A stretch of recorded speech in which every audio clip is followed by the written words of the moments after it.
বন্ধুরা, আশা করি সবাই ভালো আছেন। তো বন্ধুরা, এখন যে ছবিটার বিষয়ে আমি কথা বলবো সেটা 2007 সালের একটা সিনেমা, যেটা কিন্তু সাধারণত থিয়েটারে রিলিজ হয়নি। এবং কেন রিলিজ হয়নি সেই বিষয়ে একটু কথা বলবো। ছবিটার নাম হচ্ছে দেশদ্রোহী, যেখানে লিড চরিত্রে আমরা প্রসেনজিৎ চ্যাটার্জি, তাপস পাল সহ আরও অনেককে দেখেছিলাম।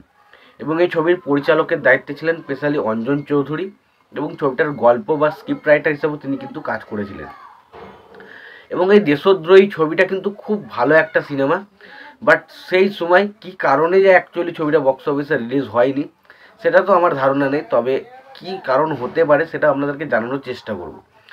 তো দেখুন, আগেকার যে কয়েকজন লোক ছিল যেমন ধরুন হরনাথ চক্রবর্তী, প্রসেনজিৎকে নিয়ে যা করেছেন, যদি 10টা ছবি করে থাকেন তার মধ্যে 8টা ছবি এমন ছবি পাবেন যে ছবিটা হয়তো প্রসেনজিতের কেরিয়ারে যে কমার্শিয়াল নাম ডাকটা হয়েছে না, প্রসেনজিৎ যে এত কমার্শিয়ালে সাকসেসফুল সিনেমা ডেলিভার করতে হয়েছে, তার মধ্যে যদি কোনো হিরো মানে কোনো ডিরেক্টরকে প্রশংসা করতে হয় সেটা হচ্ছে হরনাথ চক্রবর্তী।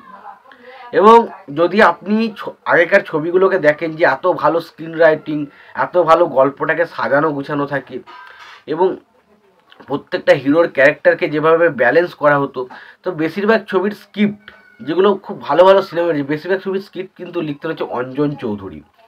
এবং অঞ্জন চৌধুরী একটা সময় ছিল যে সময় কিন্তু পারিবারিক যে ফ্যামিলি ড্রামাগুলো ছিল, যেখানে ধরুন লোকেশ চ্যাটার্জি বলি, বা ধরুন চুমকি চৌধুরী বলি, রঞ্জিত মল্লিক বলি, বা আরেকজন জয় ব্যানার্জি, এরকম একজন ছিল, তো তাদেরকে তিনি কিন্তু দারুণভাবে ইউটিলাইজ করতে পারতেন, তিনি তাদেরকে কিন্তু দারুণভাবে ব্যবহার করতেন। এবং তার পারিবারিক ছবিগুলোর মধ্যে সব থেকে বড় প্লাস পয়েন্ট হচ্ছে ইমোশনাল জায়গাগুলো। সেই জায়গাগুলো কিন্তু একটা পারিবারিক সম্পর্ককে এত সুন্দরভাবে ব্যালেন্স করে বানানো হতো, সেগুলো দেখে আলাদা একটা মজা পেতাম।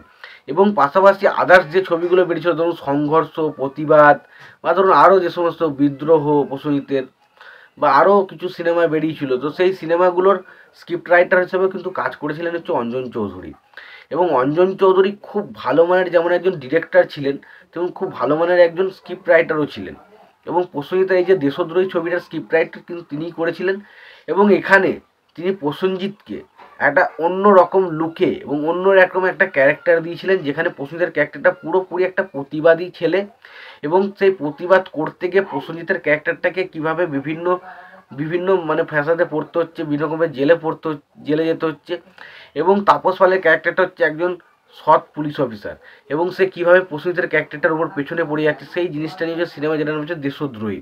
এর থেকে বেশি কিছু সিনেমা সম্বন্ধে বলবো না। এবার দেখুন, সিনেমাটা অ্যাকচুয়ালি রিলিজ হয়নি, কারণ আমার যেটা মনে হয় 2007 সালে ছবিটা তো রিলিজ করার কথা ছিল, এবং সেই সময় আমাদের খুবই পছন্দের একজন পরিচালক বা স্ক্রিপ্ট রাইটার বলা যেতে পারে, যার নাম হচ্ছে অঞ্জন চৌধুরী, তিনি সে বছরই মারা যান। এবং তিনি মারা যাওয়ার পর হয়তো সম্ভবত এই ছবিটা নিয়ে আর সেইভাবে মানুষের মধ্যে আর আলোচনা হয়নি, বা কোনো কারণবশত হয়তো ছবিটা নিয়ে বক্স অফিসে রিলিজ করানো সম্ভব হয়নি।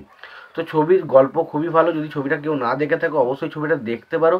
আর ছবিটা যদি তোমাদের দেখা থাকে, তোমাদের ছবিটা কেমন লেগেছে অবশ্যই জানিও।